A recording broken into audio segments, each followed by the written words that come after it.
Hello guys, welcome to nurse scholar. और आज हम मेंटल हेल्थ नर्सिंग पढ़ेंगे, साइकेट्रिक नर्सिंग। और आज का वीडियो इंट्रोडक्टरी होने वाला है। Physical, mental and spiritual and social wellbeing, not merely absence of disease और इन्फर्मिटी। इसमें हमने 3 जो डायमेंशन की बात की है WHO ने, तो कभी पूछा जाए तो इसमें 3 ही डायमेंशंस की बात की गई है। फिर हमारे पास आता है साइकोलॉजी एंड साइकेट्री। साइकोलॉजी जो होता है वो होता है हमारा, it is the branch of science which deals with study of normal function of mind. जब साइकोलॉजी बोला जाता है यानी कि जो नॉर्मल फंक्शन होता है, नॉर्मल थिंकिंग होता है, उसको जो डील करता है उसे हम बोलते हैं साइकोलॉजी। और जब हम साइकेट्रिक की बात करते हैं तो वो होता है, it is a branch of science that deals with diagnosis, treatment, prevention and rehabilitation of mental disorder. यानी कि साइकेट्रिक के अंदर हम मेंटल डिसऑर्डर्स की बात करेंगे और इन्हें डील करेंगे। फिर हमारे पास आ जाता है डिजीज़ और डिसऑर्डर। डिजीज़ मतलब शॉर्ट टाइम के लिए या फिर टेम्परेरी टाइम के लिए डिसईज यानी कि डिस्टर्बेंस इन कंफर्ट। फिर आता है हमारा डिसऑर्डर यानी कि डिस्टर्बेंस इन ऑर्डर और सीक्वेंस। ये मैंने बहुत अच्छे से पढ़ाया है FON की इंट्रोडक्शन वाले वीडियो में, आप वहाँ जाकर देख सकते हैं। ये देखते हैं who coined the word psychiatry.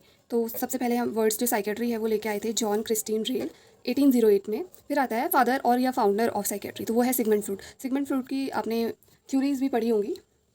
फिर आता है फादर और founder of psychiatry in America. ये तो जो वर्ल्ड वाइड था वो है, और जो ये है बेंजामिन रस्क, इन्होंने अमेरिका में किया था और इन्होंने फर्स्ट साइकेट्रिक बुक भी लिखी है। और ये आप मुझे कमेंट में बताएंगे कौन सी बुक लिखी है इन्होंने। फिर आता है the first nurse in the world. पूरे वर्ल्ड में जो फर्स्ट नर्स है वो है हमारी फ्लोरेंस नाइटिंगेल। फिर है हमारी फर्स्ट साइकेट्रिक नर्स, वो है लिंडा रिचर्ड। ये हमारी साइकेट्रिक नर्स है, फर्स्ट साइकेट्रिक नर्स। फिर आता है मदर ऑफ साइकेट्रिक नर्सिंग, वो है हिल्डेगार्ड पैपले। तो ये मदर है और फादर है हमारे सिगमंड फ्रूड, याद रखेंगे आप। आता है हमारे पास मेंटल हेल्थ के कंपोनेंट्स। तो इसके 3 कंपोनेंट है। पहला है the ability to accept self, यानी कि अपने आप को एक्सेप्ट करना है, आप जैसे हैं जो हैं आपको अपने आप को एक्सेप्ट करना है।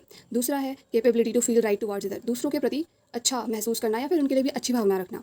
तीसरा आता है ability to fulfil the task, जो आपको कोई टास्क मिला है उसे पूरा कर पाना। ये 3 कंपोनेंट है। पहला है अपने आप को एक्सेप्ट करो, आप जैसे हो जो हो आपको वैसे ही आपको एक्सेप्ट करना है। दूसरा आता है हमारे पास to feel right towards other, और तीसरा है एबिलिटी टू फुलफिल टास्क। फिर आता है हमारा इंडिकेटर्स ऑफ मेंटल हेल्थ। तो इंडिकेटर्स में क्या आता है, पहले a positive attitude towards self. तो सबसे पहले तो अपने ही लिए बहुत अच्छा सोचना है। दूसरा है growth development and the ability to self actualisation. Growth और डेवलपमेंट को देखना है और एबिलिटी होनी चाहिए कि सेल्फ एक्चुअलाइजेशन की, आपने अभी तक क्या किया उसे सोच समझ पाना। फिर आता है इंटीग्रेशन यानी कि टीम वर्क, आप एक किसी टीम में रहकर काम कर सके। फिर आता है ऑटोनॉमी। ऑटोनॉमी का मतलब होता है सेल्फ डिसीजन मेकिंग, अपने डिसीजंस को आप ले पा रहे हैं या नहीं ले पा रहे हैं। फिर आता है परसेप्शन ऑफ रियलिटी, यानी कि आप जो दुनिया है वहाँ पर रह पा रहे हैं नहीं, यानी कि अपनी रियल जो प्रेजेंट टाइम है उसमें रह रहे हैं या फिर अपने ख्यालों की दुनिया में रह रहे हैं। तो इस मतलब परसेप्शन ऑफ रियलिटी, जो रियल है उसे परसीव कर पा रहे हैं या नहीं।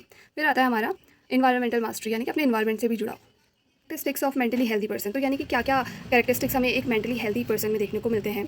तो पहला है an ability to make adjustment, जो पर्सन हेल्दी है वो किसी भी सिचुएशन में थोड़ा एडजस्टमेंट कर लेता है। Sense of personal worth and importance, उसे अपनी वर्थ पता होती है और इंपॉर्टेंस पता है। Own decision make and problem solving, कोई भी प्रॉब्लम आती है तो वो खुद से डिसीजन लेता है, प्रॉब्लम को सॉल्व करता है। थर्ड है हमारे पास sense of personal security and feel secure in a group, किसी भी ग्रुप में वो अपने आप को सिक्योर फील करता है, personal security. Sense of responsibility, उसके ऊपर कुछ जिम्मेदारियां हैं उनका उसे आभास है।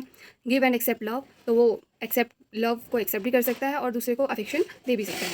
Show emotional maturity and tolerate frustration, तो कुछ हद तक फ्रस्ट्रेशन को भी टॉलरेट करना आना चाहिए और emotionally mature. Have a philosophy of life and purpose of daily activities, तो फिलॉसफी ऑफ लाइफ होनी चाहिए, यानी कि कोई पर्पस होना चाहिए कि आपकी लाइफ में कुछ पर्पस हो कि हाँ मुझे ये अचीव करना है, अब ये करना है। तो इससे क्या होता है, ये एक मेंटली हेल्दी पर्सन का निशानी है। I hope this video will help you. Thanks for watching. Do subscribe my channel, like, share and comment.